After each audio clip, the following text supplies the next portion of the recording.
Jai Swaminarayan. Today we are reading Kāriyāni 7 of the Vachanāmrut.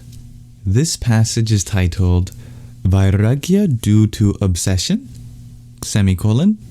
ultimate liberation. Vairagya is a Sanskrit word that refers to dispassion towards worldly or material things. On the night of Kartik Sudhi the 1st, Samvat 1877, or the 6th of November 1820, a row of oil lamps had been arranged around a dais in front of the north-facing rooms of Vasta Khatchar's Darbar in Kāriyāni. There, Shriji Maharaj was sitting on a cot that had been placed on that dais. He was dressed entirely in white clothes. At that time, an assembly of Paramahansas as well as devotees from various places had gathered before him. Thereupon, Kashi Das of the village of Bochasan asked Shriji Maharaj a question. Maharaj, renunciants follow the path of Nivrutti.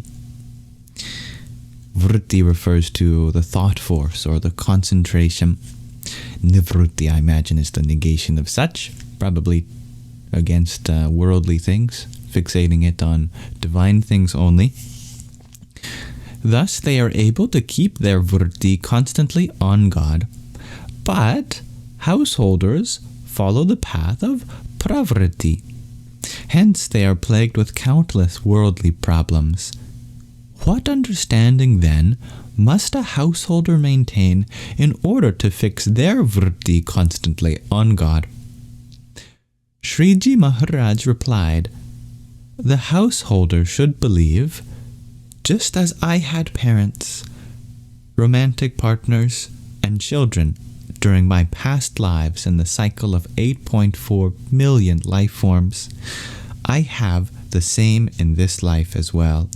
In fact, there must be many parents, siblings, and children from many past lives wandering around, and yet, just as I do not have any sense of myness for them, similarly, I should not keep any sense of myness for the relations of this body either. Thinking in this manner, if they divert their affection from everything else, and maintain firm affection only towards God, and keep the company of a sadhu, of a religious person, of a saint, of a monk, then even a householder's vritti can remain constantly fixed on God, just like the vritti of a renunciant. Hearing these words of Shriji Maharaj, all of the householders present in the assembly folded their hands and asked, Maharaj, what will become of the householder who is unable to behave in that manner? Shriji Maharaj answered, I spoke in reference to a person who, having eradicated all desires for all objects except God, keeps their vritti constantly on God. But someone who is not so strong should abide by the codes of dharma of satsang, the righteous duties of spiritual assembly / association. They should also rely on the strength of God and the Sant, the saint, whose refuge they have taken by believing. God is the Savior of the sinners and the uplifter of the fallen, and I have attained him in person. In reference to a guru, a spiritual master, or a saint, or a representative of that divine as your connection, or an avatar, a descension of which, like Shriji Maharaj.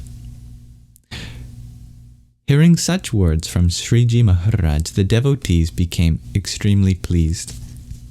Shriji Maharaj then asked the sadhus, what causes Vairagya to arise? The sadhus replied according to their understanding, but Shriji Maharaj's question could not be answered satisfactorily. So the munis, the scholars, said, Maharaj, you will have to answer that question. Shriji Maharaj explained, upon hearing the words of the scriptures and the Satpurush, the true person, developing an obsession that does not diminish once it... Let me say that again. Upon hearing the words of the scriptures and the Satpurush, developing an obsession that does not diminish once developed is the only cause for Vairagya. There is no other cause. Whoever is obsessed in such a manner will develop Vairagya, regardless of whether they are tamasic, rajasic, or sattvic, any of the three gunas, whether they are afflicted in the mode of tamas, darkness or ignorance, rajas, passion or activity, or sattva, purity or peacefulness. On the other hand, if a person does not have such an obsession, they will not develop Vairagya. Also, if someone's obsession diminishes after a few days, then the Vairagya that develops can cause tremendous harm. How? Well, when they do have the obsession, they renounce it and leave their home. Then after they accept the saffron robes, customary for sadhus, for renunciants, the obsession that they had previously developed subsides, but the house they left behind would be in ruins. Then, like the dog of a washer person who is fed neither at home nor at the river, they fall from both paths. On the other hand, those who have firm Vairagya attain the highest state of enlightenment. Obsession is an interesting word choice here, or translation. Perhaps one of you could tell me where this word comes from in Gujarati. I imagine it carries the sentiment of, a deep resolve where you are firmly decided on the path of renunciation. So, like someone who's obsessive of keeping track of all the details of something, you keep track of all the things in which you still could have material desires or worldly affection. And so, being very precise, we obsess over this manner to renounce them all. That's my interpretation. Then Shriji Maharaj, in an extremely pleased mood, asked another question to the Paramahansas. What is ultimate liberation? Also, how does one who has attained God realization and ultimate liberation feel in all of their activities? The Munis, the scholars, answered according to their understanding, but Shriji Maharaj's question was not answered satisfactorily. So all of the Munis folded their hands and said to Shriji Maharaj, "Maharaj, you will have to answer that question." Thereupon Shriji Maharaj said, "During the dissolution of the Brahmanan, the universe, the 24 elements which have evolved from Prakriti, nature, are assimilated into Prakriti. Then Prakriti and Purush, cosmic nature and consciousness, also disappear in the divine light of Akshar Brahman, after which only the concentrated light characterized by eternal existence, consciousness, and bliss Satchitanandam remains. The divine form of Purushottam Bhagwan Vasudev is constantly present in that divine light. Through that divine form, he himself becomes visible to everyone and manifests on earth in human form for the purpose of granting liberation to the jivas, to the souls. But the jivas on earth who are ignorant claim that God has mayic gunas, material qualities within him. In reality, though, he does not have any mayic gunas within him. He is forever gunatit, beyond quality, and has a divine form. Moreover, it is that very same God who has a form and is divine that the Vedanta scriptures propound as being uncuttable, unpierceable, nirguna, and pervading everywhere.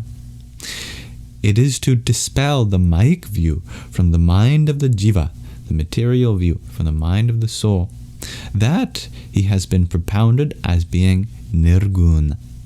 That God that is without qualities, that God remains as he is during the time of creation, sustenance, and dissolution of the cosmos, i.e., he does not undergo any changes like worldly objects do. He always maintains a divine form. Having such a firm conviction of the manifest form of Purushottam is called ultimate liberation. One who has attained God realization through such a conviction experiences the following. Wherever they cast their eyes, among all the mobile and immobile forms, they see the form of God as if it were before their eyes. The same form that constantly remains in Akshardham, even after the dissolution of the body, the Brahmand and Prakriti Purush. Other than that form, they do not perceive even an atom. These are the characteristics of one who has attained God realization. So thank you for listening to another section of this Vachanamrut. Thus we come to the end of Kāriyāni 7. Thank you for listening. Jai Swaminarayan.